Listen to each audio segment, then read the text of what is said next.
Hi guys, my name is Sean. I'm a houseplant enthusiast from Jakarta, Indonesia. I like to collect plants, care for them, propagate them, and share my experience with you here on YouTube. So if you're into that kind of videos, please do consider subscribing to my channel and send this video a like. Today is the 1st of January 2021. I want to wish you all a Happy New Year. We all made it and I'm really glad that you're here with me. So thank you so much for coming back, and we have a really good year to look forward to. In today's video, I'm going to talk about the water propagation and sharing you 9 tips on how to maximize the success rate of your propagations. This is a very important video to me because I would not be in this plant journey if not for propagation, especially in water propagation. Although I must say that these days I do a lot more soil propagation because they are much more scalable and also a lot more experienced and confident in doing soil propagation than water. But if you're a beginner with propagation, I would definitely recommend for you to go with the water propagation. And I'm going to talk about the pros and the cons right now. And I have a cheat sheet here, and when I'm discussing important topics, I always have these notes with me because I want to make sure that I don't miss out any points, so hope that you don't mind me. The pros of water propagation. Number 1, you don't have to worry about over or under watering the plant, unlike in soil propagation. We just leave the plant in water and just leave it alone, and you're not going to be stressed out about it. Of course, you do have to top the water up if it gets dry and things like that. We'll cover all that later. But the second pros is that there's no pest, fungus, which means that it's going to be less likely for the plant to rot compared to a soil propagation. In water propagation, in my experience, they also would yield higher success rate. And I'm going to share with you the 9 variables to increase your success in water propagation. And another benefit is that you can actually see the roots form on the plant. This means that you can study the shapes of the roots, and you can be assured that the plant is alive and the cutting is doing well. And if you see any rot or any weird stuff happening, you can immediately amend the problem. Sometimes, although not always in my case, water propagation can be decorative. If you have a nice propagation vessel and beautiful leaves, you can actually propagate and have it be a decorative element at the same time. Now, with the cons, water propagation, in my experience, tend to be slower to root than soil propagation, and it is sometimes very stressful for the roots that have already developed in water to transition into soil. Some of them don't even make it, so they just die off after you move it into soil. There are ways that you can mitigate that to minimize the loss, but it is a stress factor whenever you move a plant that has water roots into soil because the roots are not adapted to the soil.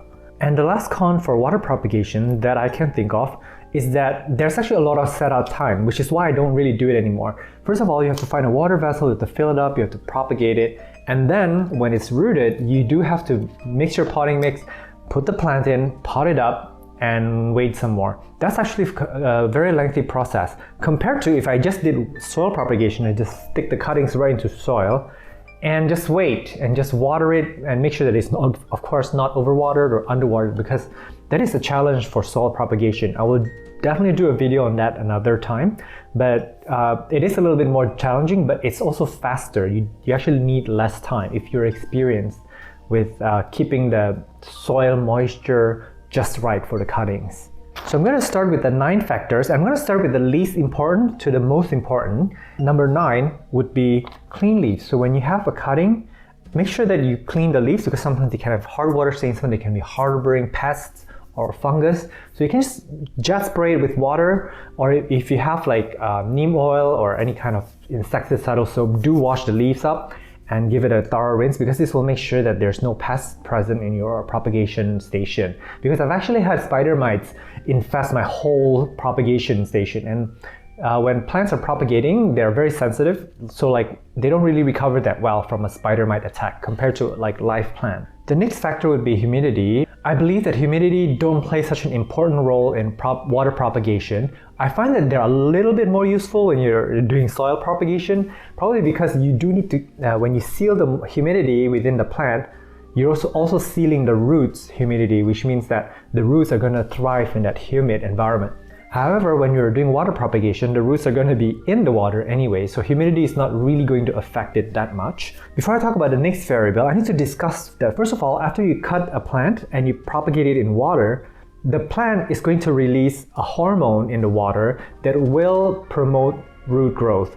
And this hormone is very, very essential. This is why the next few factors are going to play a part. And the seventh factor would be to group the cuttings, because these cuttings are going to share the hormones together. So this is going to make them very happy. This is going to allow them to put out new roots faster. Because what happens when you are rooting a plant, when you're propagating a plant, this is Leslie Halleck's word, is that you're trying to root the plant before it rots, because the plant is racing against time, because all cuttings will rot eventually. So you want to make sure that they are actually rooting as fast as possible, and grouping them together will give them the better chance of survival. And number 6, the next point will be to give it a tiny water vessel. In this case of this Peperomia caparata variegata, I give them such a tiny vessel because this is all it needs. If I give this plant a big vessel like this one, dropped my ficus, sorry. If I give this plant this huge vessel, the hormones that it's going to release in the water will be so dilute that it will not have access to that important hormone that it needs to put out roots and new shoots.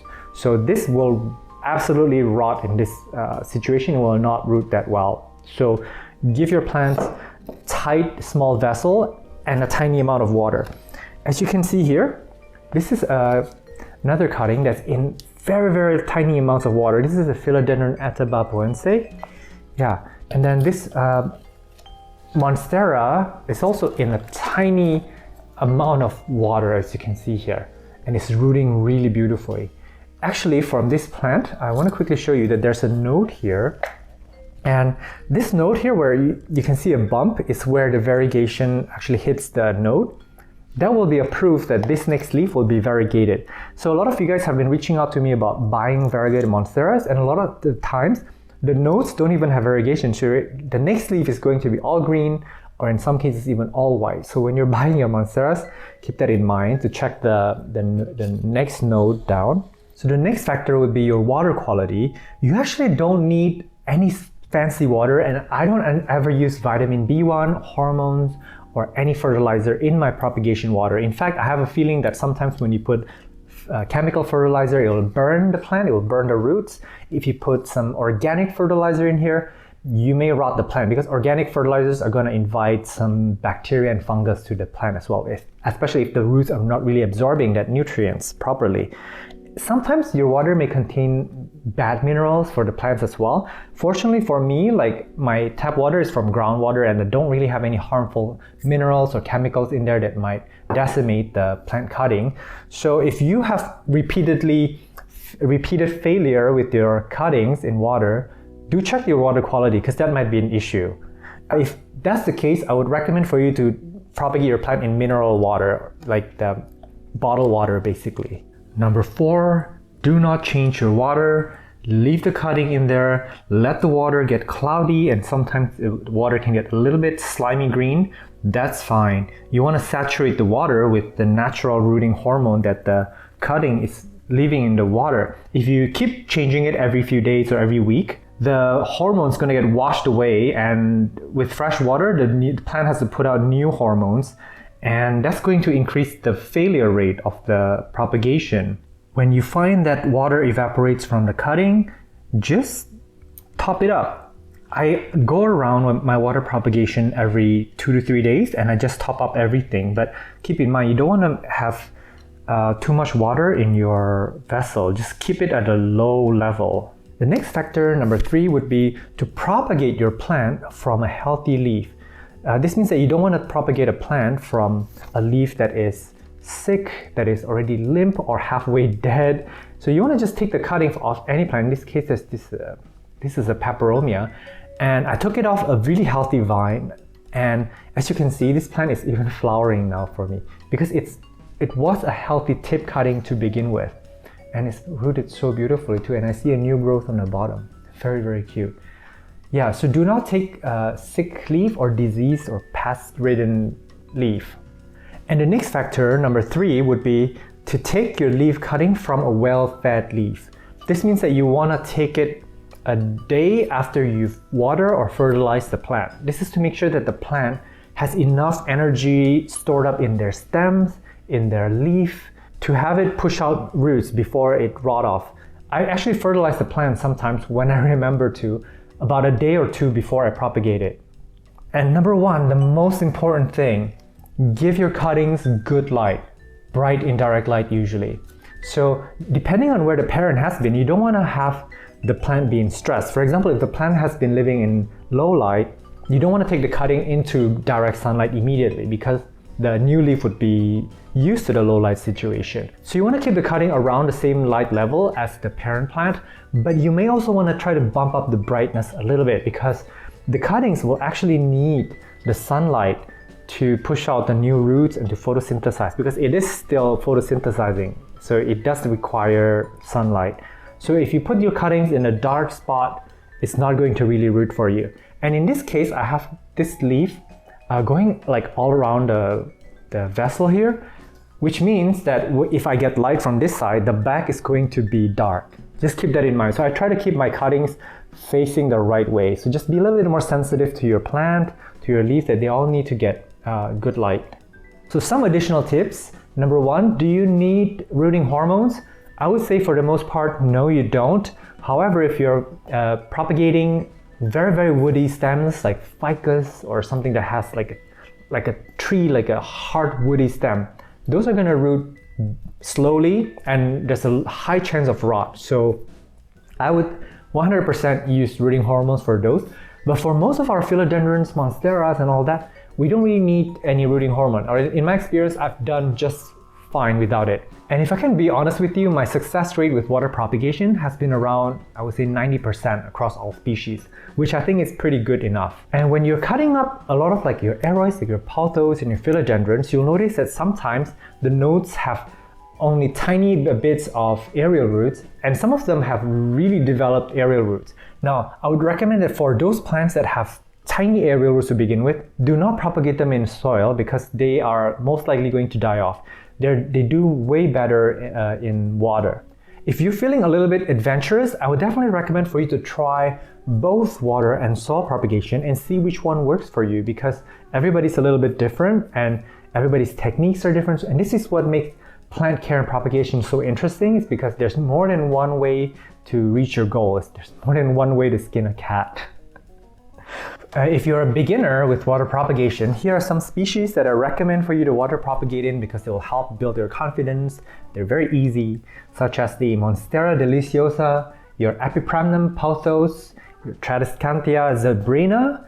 Those are really fast to grow. The Peperomia crucifolia and obtusifolia, those are very, very easy to root as well. And nearly all Hoyas. Hoyas are so easy to water propagate.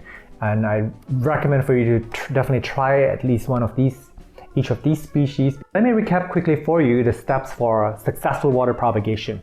Number one, feed, meaning fertilize your plant and give it good water and good light 1 or 2 days before you cut it up to propagate. And number two, you want to clean the leaves as best as possible before you put it in water. Number three, you definitely want to keep the water level low. You want to keep the vessel pretty small as you want the rooting hormone in there to be very saturated so the plant can enjoy that situation. And then next, you want to not change the water often because each time you change the water, you're dumping out the rooting hormone. And finally, you just want to give it good light and give it time and it should take off. The water propagation is super easy. It's really a good way for you to build up your confidence with propagation, have many plants, cuttings to share, to sell your cuttings so you can buy more plants.